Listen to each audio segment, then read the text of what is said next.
alerted here in the area, and doctors would come to the family first, and then an OPO, a LifeNet health representative, would come to you, they're trained counselors, to ask you, and that would be you as family members, because the donor, the soon-to-be deceased donor, would not be able to make that decision. And they walk you through the process, give you all the answers, and explain what that looks like. And that would be a representative through LifeNet Health. Okay. Yeah. So there's somebody in there fighting for you. Yes, Just don't know. and they're very good. I actually sit on their advisory committee, so. Well, thank you all very, oh yes, you got one more? Yeah, you had mentioned earlier there are differences for lung transplants and others, and you mentioned the pediatric adult. Yes. Is that the only difference? That's really the only difference right now, is that when it comes to lung, you've got pediatric, and that's 11 and under. They're put together as a group, and then you've got adult lung, and that determines how you get the transplant is how high your LAS score, your lung allocation score, LAS is. Which list do you know? And so, well, if you're pediatric, you have to be 11 or under, and you're automatically put there. And then as an adult, which would be everybody in this room, you would automatically go to the adult list. Yeah. But that child that got the lung, Sarah Murnahan. had to be, the donor had to be of similar size. Correct. Body frame, you can't take a giant of a man, 6'5", put his lung in that little child. They had to find a small. And that, Russell, is my 5th point that I forgot. Remember I was doing the 5 matching, that's one of them, size of the organs. Thank you.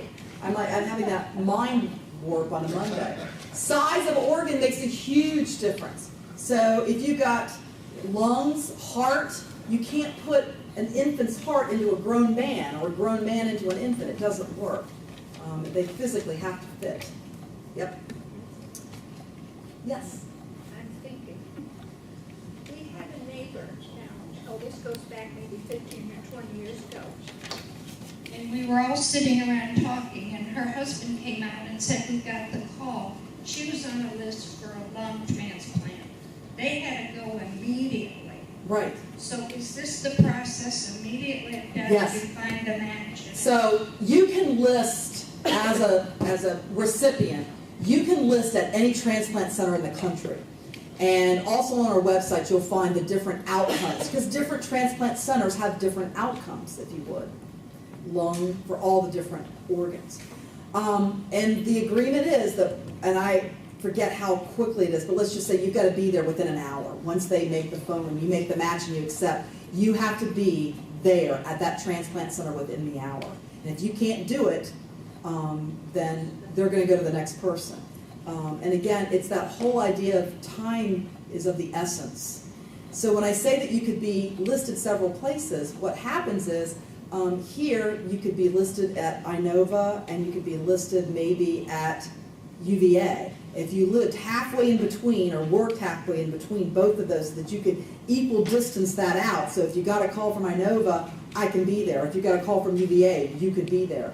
Most people tend to just list at one transplant program, at one center, because it's just too much. You've got your doctor's care and where you're going. It just makes so much more sense. But you can list anywhere. And sometimes people, like you may live here in Richmond, but your care, you've got to move in with someone because you can't care for yourself. And they live in Los Angeles. Well, then you would list at a facility in California. So you can move. It doesn't have to be where your residence is now. I will just add that the folks we're working with at UVA told us we have to be there within 3 hours. 3 hours, and I wasn't even sure. Thank you. And my insurance dropped UVA as a preferred provider in June because of outcomes they had 3 years ago. And that's on this website called Scientific Registry of Transplant Recipient Data or something. That's basically, and you can go there and see every transplant center and everything. But we could go to Northern Virginia, but I would imagine by Oregon, the time you take to get there is the same.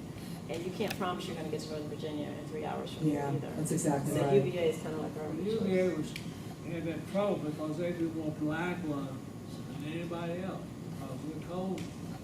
Right. And they have a tough survival rate. And that's what gave me peace, because you can't really look at the numbers and think that's going to be you. Right. Because I think each person's case is different, what other things you bring to the table, as well as your ability to comply with what they say before and after the process. And here's something else that I want to throw out to you, and it's when you talk about numbers, it's not comparing apples to apples, and here's what. You've got some transplant centers that are willing to kind of roll the dice and gamble a little bit more, so that you may be a more unhealthy recipient right now, but they believe in you and they know you can do it. And they're going to gamble that that'll work. Well, sometimes that gamble doesn't pay off. So what it means is their numbers and their results may not be up to the standard of that, whatever your health care insurance is, but they're taking patients that on any other place would not be having a chance at transplant, which is way cool too. And you don't want, and some transplant centers will only take those that they know are going to have the 100% outcome.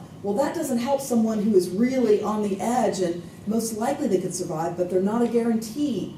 And that's also in the numbers that doesn't reflect what that's about. It's not so much that they're not a great transplant center, it's that they're taking more of a risk and they believe in that patient that we can make you healthy again. Yeah, that's what I've seen with the group we work with. Yeah. So far they've been I got a couple of folks right here that's where they did their transplant. Okay. We were told that very possibly, once I got my call, halfway up there, they might call and say, hey, these lungs aren't good.